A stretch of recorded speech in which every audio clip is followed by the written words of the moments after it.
Welcome back to the channel, everybody. Thank you so much for joining me and allowing me to continue to be your daily advocate. If you're new here or you're not subscribed for any reason, please do me a huge favor and hit the subscribe button. Thank you to all of you who have been watching and following me for so long. It truly means a lot, and I'm glad that I can be this person. We have a couple of announcements that are going to show you what the next generation for crypto is going to be. But also, guys, we have a small update on the Ripple v. SEC lawsuit, and generally speaking, just some nice and fun news for today. So let's start it off with the most important news, YouTube announces an NFT integration despite the backlash. Yes, it is happening. Yes, it's being confirmed everywhere.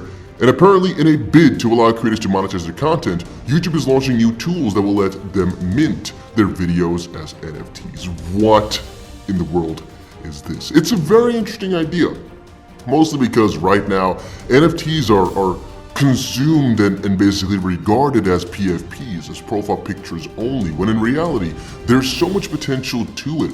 I mean, a lot of the people I know here over in Dubai, a lot of them actually, I shouldn't say a lot, but some people that I do know, they have these NFTs which have a back in the real world. And for example, let's say, hypothetically speaking, that you own a specific NFT of, let's say, some car, right? Which again can be a profile picture, but who knows? You own that picture basically.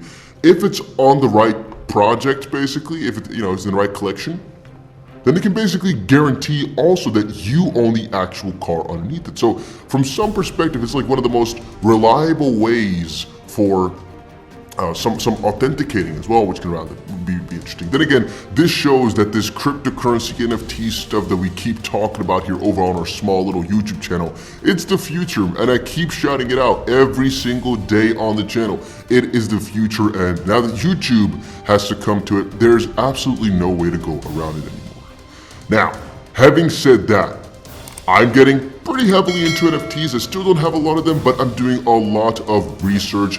Then again, a couple other things which I'm doing right now, guys, is maximizing the yield of my stable coins. I'm gonna let it go a video on Patreon tomorrow again to kind of go over all my different strategies. Then again, if you're wondering what I'm doing with my NFTs, I'll share everything here over on YouTube, but I just don't have the insights yet.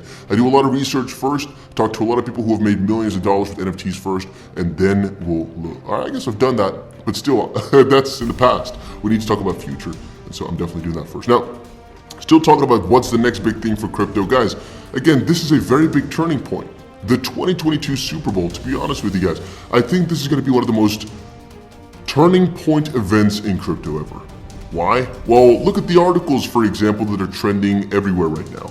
A lot of people are talking about this right now as we speak. Drake throws down $1.3 million in Bitcoin on the Super Bowl. Many people talk about this, but most importantly, guys, everybody's talking about it because it's been sponsored, I believe, by eToro, Crypto.com, and I believe also FTX. Everybody is sponsoring this event, and millions upon millions of people are going to be looking at this, are going to be seeing it, and you guys already know. Last year, it was a step, but this year, I think with everything that's happening on the sidelines, and for example, Crypto.com's massive campaigns, the majority of people in the state, I'm not even sure if you can actually go in there, I think so, right? But let's say the majority of people involved, they will see it. They will understand it. And right now, it's another little layer further, I should say, where before we were always thinking about this crypto adoption in the sense of, okay, they need to see it, they need to see it, they need to see it, and then eventually they'll catch on. I believe that Crypto.com is going for such heavy campaigns that eventually people will be like, well, we've seen it a dozen times, now do we actually want to get it or not? And then they make the choice. But the whole getting to know us, the whole marketing campaign purely from like a brand awareness perspective is almost over. And I think this is going to be like one of the final draws for them as they've gotten the Formula One Miami thing, and they've basically gotten themselves around everywhere. It's such a big marketing campaign, but it's also been very effective, and I think this is like the turning point. Together with, of course, the YouTube thing, together with, of course, Intel announcing this just now, they will launch its first blockchain accelerator later this year. Intel hardware will offer 1,000 times better performance per watt than mainstream GPUs for mining. Oh, my days. It is very interesting how this is all coming along all of a sudden. Massive announcements everywhere. And guys, it's not only on the general crypto front, it's also on the Ripple front specifically. Look at what DigiEuro just posted. Thrilled to share that Ripple has joined the DEA. And the first time I saw this, I was like, wait a minute. Because it's also, against some other stuff over in the US. As a gold supporting member, Ripple is one of the leading providers of enterprise blockchain and crypto solutions for cross-border payments. Welcome to the DEA community. This is a very interesting announcement, to get part or become part of the digital euro community. It's like, So before, at least some people said that DigiPound was also already done. I really didn't get too many updates on that, so I don't officially know, but I saw it out and about somewhere that a couple of people were posting that. But it's a very interesting announcement. Now, can I tell you guys exactly what this means? Absolutely not. But I've seen it almost everywhere over on Twitter within the XRP community that people are sharing this news, and so it seems like a very big improvement. Then again, guys, I am just not aware of the consequences or the influence that being part of that can be, or what the hurdles are to actually get into it. You gotta remember, sometimes announcements like this are not special at all, because if you can just pay your way in, it's not so juicy, right? It depends on what the requirements are, if they've been chosen, yada, yada, yada. Here it looks as a supporting partner, so Ripple is paying them to be part or what? I don't know, but I'm just talking about the connections between the real world, the euro and whatnot, and the crypto world. It's tightening. Now, having said that, there was a couple other things. Here was like the earlier point of YouTube. I also covered earlier that McDonald's is getting into it. The majority of these fast food chains are going to be quick to hop on, but you got to remember as well, places like grocery stores are going to be some of the first ones to adapt NFT technology as well, I would say, purely because they got to do those reward programs in an NFT fashion, I'm thinking, right? At least in some way, shape, or form stored on the blockchain. I digress though. Let's quickly cover the lawsuit update that we just saw for the Ripple v. SEC case as well. Apparently, if you guys are interested in this type of stuff, or actually if you enjoyed the video at all, make sure you press that like button, guys. I pour my heart and soul into making these videos every single day. Make sure you press the like button. Brad Garlinghouse objects to the SEC's extension request. Matt Solomon says the timing of Brad Garlinghouse's motion is irrelevant and that Mr. Garlinghouse is amenable to the SEC filing its response anytime before midnight on February 17th. Garlinghouse, sorry about that, damn autocorrect. So, not exactly sure why this is relevant, why this is important whatsoever, to be honest with you. Yeah, so I'm not exactly sure why. Oh, this is 1 hour ago. Breaking, SEC's motion for extension has been granted. Oh, this is a joke. Look at this. Breaking, SEC motion for extension has been granted. The SEC has until 2032 to respond to. As a bonus, the judge has granted the SEC any extension request from now on until the end of times. SEC won't even have to ask. They could just assume whatever they asked for is granted.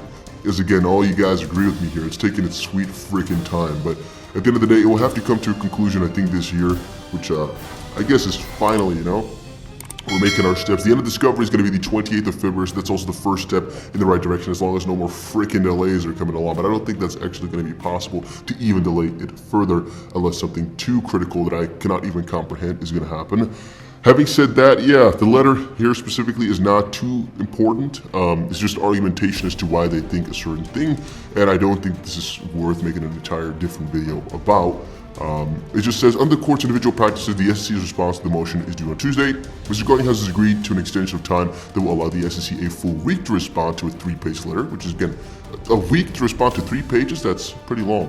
The fact that the SEC is deposing witnesses today, February 11th, does not explain why the SEC cannot respond to the motion by the next Thursday, nor is the timing of Mr. Garlinghouse's filing relevant. Mr. Garlinghouse is amenable to the SEC filing its response anytime before midnight on February 17th. And I actually kind of get that, because they're delaying it further when in reality, it's not that heavy of a response to write down, if you ask me as well. All right. Having said that, I think we covered everything for today's video. The most important ports are out. The shorts, as far as I know, are still doing amazing as well. Yes, they are.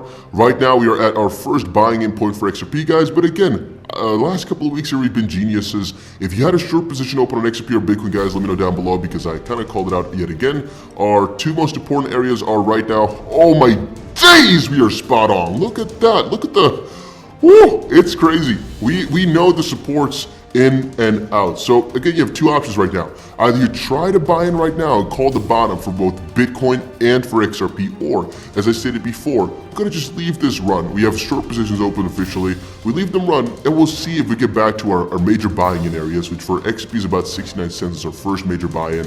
A small buy could be happening at 77 cents. And for Bitcoin, again, our major buy is gonna be 41,000. This could be the small buy-in, as I said before, but I'd rather wait. Because it's too risky basically to open it up. I've explained everything about that in my previous video. So enjoy your day, everybody. I'm always here for you. Leave any comments or questions below and be sure to subscribe. But thanks, everybody. I really appreciate you. Enjoy your day, and I always have your back. So thanks so much, everybody.